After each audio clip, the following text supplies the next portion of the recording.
इस मूवी के स्टार्ट में हमें एक कपल को दिखाते हैं जो एक बोट पर सेलिंग करते हुए मजे कर रहे थे, मगर इन सब में वो समंदर में गुम हो गए और दूर दूर तक उन्हें कोई जमीन नहीं मिल रही थी। इसलिए वो काफी परेशान हो जाते हैं। थोड़ी देर के बाद दूर उन्हें एक आइलैंड दिखा जहां वो हेल्प के लिए जाने का फैसला करते हैं। वहां पहुंचकर हस्बैंड अपनी बोट को बांधने लगता है और उसकी वाइफ जंगल की तरफ हेल्प के लिए जाने लगती है। हालांकि उसका हस्बैंड उसे अकेले जाने के लिए मना करता है, इस बात से अनजान कि वहाँ एक खतरा उसका इंतजार कर रहा है। जंगल के अंदर जाने पर उसको चारों तरफ से फेंसिस के बने दीवार के बीचों बीच एक रिसर्च फैसिलिटी मिलती है, जहाँ वो ये समझकर चीखने लगती है कि शायद अंदर कोई हो जो उनकी हेल्प करे, मगर बदकिस्मती से वहाँ कोई भी नहीं था। इसलिए वो दोबारा जंगल की तरफ आने लगती है, मगर उसको किसी चीज के मौजूद होने का एहसास होता है। वो डर कर वहाँ से भागने लगती है, लेकिन कोई फायदा नहीं था। वो क्रिएचर उसका पीछा करने लगते हैं और बहुत जल्द उन्होंने उसको चारों तरफ से घेर लिया। डर कर वो लड़की अपने हस्बैंड को आवाज देने लगती है, मगर बदकिस्मती से वो जंगल के काफी अंदर थी, तो उसके हस्बैंड तक उसकी आवाज नहीं पहुंच पाती। वो अननोन क्रिएचर उस लड़की को पकड़कर खींचकर अपने साथ ले गए और उसको चीर फाड़ कर खाने लगे।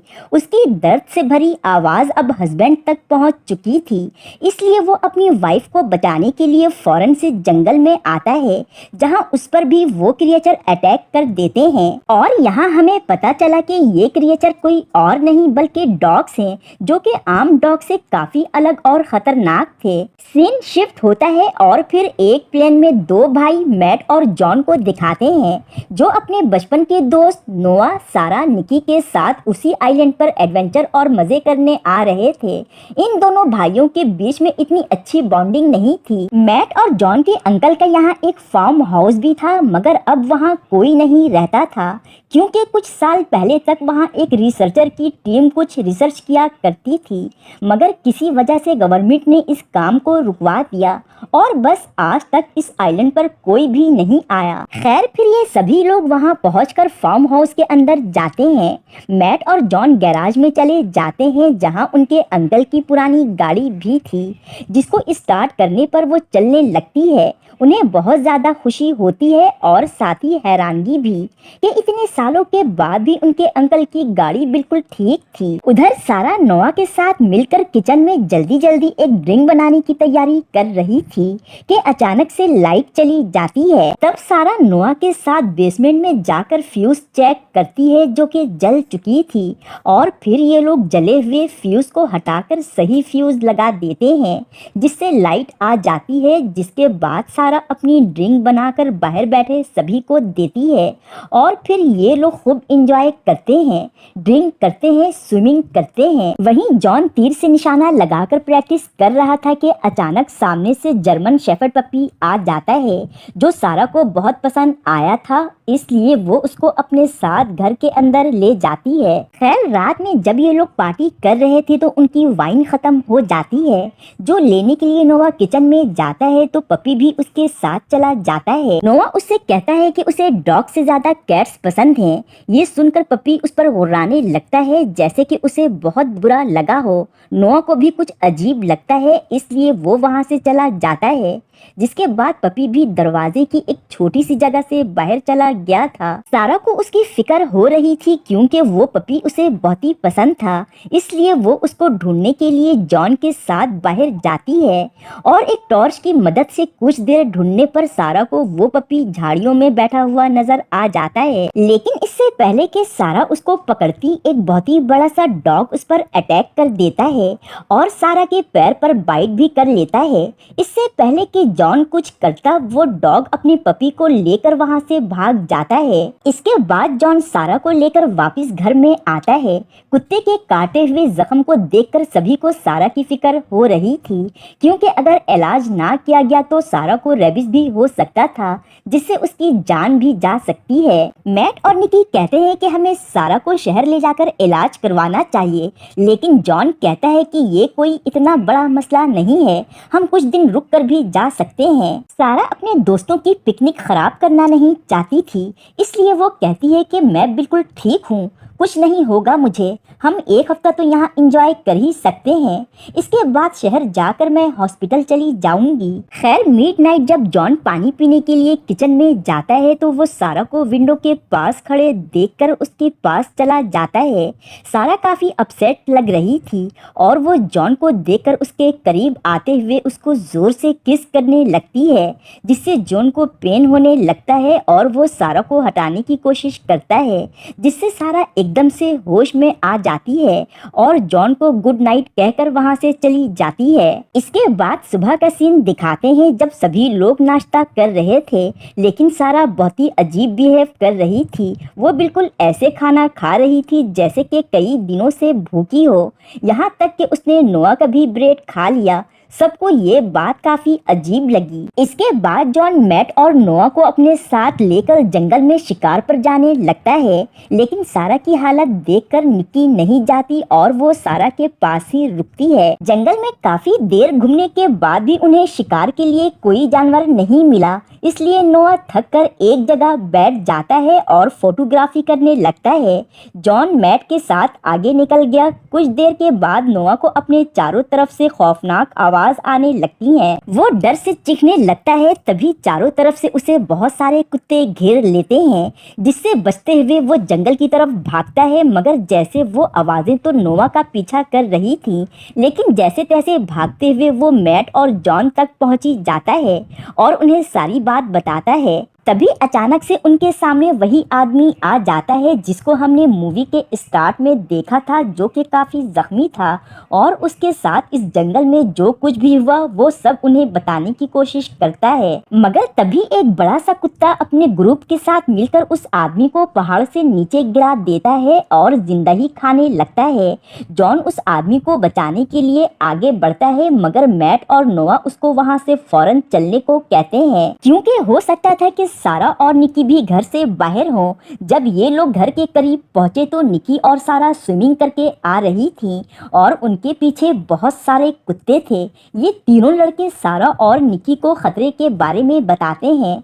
तभी ये दोनों लड़कियां भी फौरन से भागने लगती हैं, मगर निकी घर के करीब ही पहुंचकर गिर जाती है और एक कुत्ता उसके पैर में काट लेता है। मैट निकी की हेल्प करता है और जॉन अपने तीर से उस डॉग पर निशाना लगाता है, मगर बदकिस्मती से निशाना चूक कर निकी के पैर में लग गया था, जिससे शदीद तकलीफ से निकी चीखने लगती है। कुत्ते खतरा महसूस करते हुए वहां से भाग जाते हैं। फिर ये सभी लोग घर के अंदर आते हैं। मैट निकी के पैर से तीर निकालकर बैंडेज करता है, जिससे उसको तकलीफ हो रही थी। नोआ ये सब देखकर बहुत गुस्से में था और फौरन से इस आइलैंड से सबको चलने को कहता है। तभी अचानक से एक डॉग शीशा तोड़ते हुए घर के अंदर आ जाता है और नोआ पर हमला करने के बाद सारा पर भी अटैक करने ही वाला था, मगर इससे पहले ही जॉन ने डॉग को पकड़कर जमीन पर लेटा दिया और मैट एक नाइफ से उस डॉग के सीने पर कई बार स्टेप करके उसे वहीं खत्म कर देता है। अब ये लोग काफी डर चुके थे और यहाँ रुकने वाले तो बिल्कुल भी नहीं थे। अब ये सभी लोग अपने सामान पैक करके जैसे ही घर से बाहर निकलते हैं तो देखते हैं बहुत सारे डॉग्स उनके प्लेन के पास ही खड़े थे, इसलिए ना चाहते हुए भी उन्हें घर के अंदर वापस आना पड़ता है। नोआ देखता है कि उनका प्लेन नदी के बीच में पहुंच गया है, क्योंकि कुत्तों ने उसकी रस्सी को काट दिया था। इस पॉइंट पर ये सभी लोग यहाँ पर स्टक हो गए थे, लेकिन ये इनके लिए बहुत बड़ा चैलेंज भी था। अब ये सभी लोग बाहर प्लेन की तरफ जाते हैं। जॉन इस प्लेन को लाने के लिए पानी में कूद जाता है, मगर वहाँ दो कुत्ते पहले से ही जहाज पर मौजूद थे जो जॉन पर हमला करने के लिए पानी में कूद जाते हैं। जॉन फौरन से वापस पीछे तैरने लगता है और बाहर आकर सब दोबारा से घर की तरफ भागते हैं। डॉग्स अभी भी उनका पीछा कर रहे थे। ये लोग घर पहुंचकर सारी विंडो और इंट्रेस की जगहों को और भी अच्छी तरह से बंद कर देते हैं, ताकि कोई भी कुत्ता अंदर ना आ पाए। नोआ हेल्प के लिए कॉल लगाता है, मगर इस आइलैंड पे कोई सिग्नल नहीं थे। दूसरी तरफ मैट और जॉन उस कुत्ते की डेड बॉडी को एक कपड़े में लपेटकर, जिसने सारा और नोआ पर अटैक किया था, उसे बाहर फेंक देते हैं। अब जॉन प्लान बनाता है कि इस जगह से निकलने के लिए उन्हें आइलैंड के दूसरे साइड जाना होगा, जहां एक शिप पहले से ही मौजूद है और ये वही शिप है जिसमें मूवी के स्टार्ट में दो कपल यहाँ आए थे। अब ये लोग जैसे ही बाहर आए तो कुछ डॉग्स उस मरे हुए डॉग को खाने आ जाते हैं, जिसे थोड़ी देर पहले इन्होंने बाहर फेंका था, जिससे डरकर अब ये सभी लोग वापस घर के अंदर आ जाते हैं। यहाँ मैट भी एक प्लान बनाता है जिसके लिए उसको पहले गैरेज तक जाना था, इसलिए वो जिप लाइन की पेडल्स को निकालकर उस रस्सी से जोड़ देता है जो गैरेज से घर तक आ रही थी। मगर मैट का वजन ज्यादा होने की वजह से निकी जाने का फैसला करती है, हालांकि वो जख्मी भी थी। मगर बदकिस्मती से पेडल्स आधे रास्ते में ही रुक जाते हैं और निकी को डॉग्स ने भी देख लिया था जो उसके करीब आने लगते हैं। बाकी लोग ये देखकर उन्हें डिस्ट्रैक्ट करने की कोशिश करते हैं। इतने में निकी गैराज तक पहुंच गई थी जहां उसकी नज़र जॉन और मैट के अंकल की कार पे पड़ती है, जिसमें बैठकर वो उसको स्टार्ट करने की कोशिश करती है, मगर वो स्टार्ट ही नहीं हो रही थी। और इतनी देर में डॉग्स भी जगह बनाकर गैराज के अंदर आ जाते हैं। अब निकी चारों तरफ से डॉग से घिरा चुकी थी, लेकिन किसी तरह से निकी कार के सनरूफ से बाहर आकर दोबारा गैराज की छत पर आ जाती है और फिर जॉन एरो की मदद से निकी की तरफ एक रस्सी फेंकता है, जिससे निकी वापस घर तक सेफली पहुंची गई थी। तभी एक बड़ा सा कुत्ता निकी पर अटैक करता है, लेकिन जॉन अपने तीर से उसे मार देता है और इस तरह निकी की जान बच गई थी। खैर रात हो चुकी थी और ये सभी लोग एक साथ बैठे थे। तभी अचानक से लाइट चली जाती है और सर्किट चेक करने के लिए नोआ बेसमेंट में जाता है।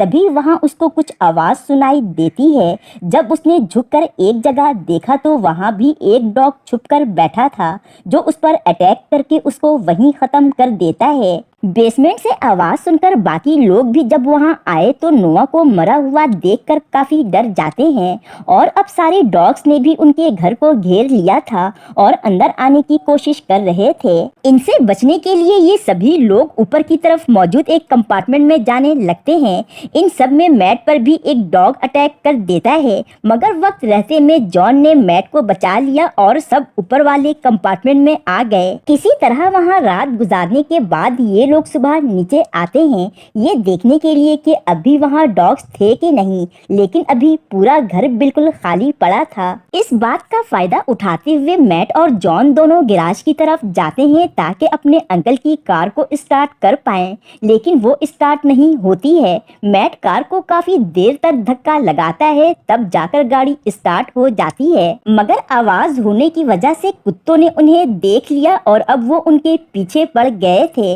मैट गाड़ी के सनरूफ से अंदर आ जाता है, मगर तभी उनकी गाड़ी रुकने लगती है और अगर ऐसा हो जाता तो उनकी जान को बहुत खतरा था, इसलिए जॉन अपनी गाड़ी को ढलान की तरफ ले जाता है, जिससे उनकी गाड़ी दोबारा से स्टार्ट हो गई थी। थोड़ा आगे जाने पर एक कुत्ता उनकी गाड़ी के विंडो से अंदर अटैक कर देता है, मगर जॉन गाड़ी को घुमाकर एक खंबे के करीब ले आया, जिससे टकराकर वो कुत्ता वहीं मारा गया, जिससे इन दोनों की जान बच गई। अब ये दोनों घर के सामने आकर सारा और निकी को बुलाते हैं। निकी आकर उन्हें बताती है कि सारा नहीं आ रही है, जिस पर जॉन उसको लेने के लिए ऊपर जाता है। सारा कहती है कि तुम लोग जाओ, मुझे नहीं जाना, और अजीब अजीब सी बातें करने लगती है। इसी दौरान वहाँ एक कुत्ता आ जाता है जो सारा पर अटैक कर देता है।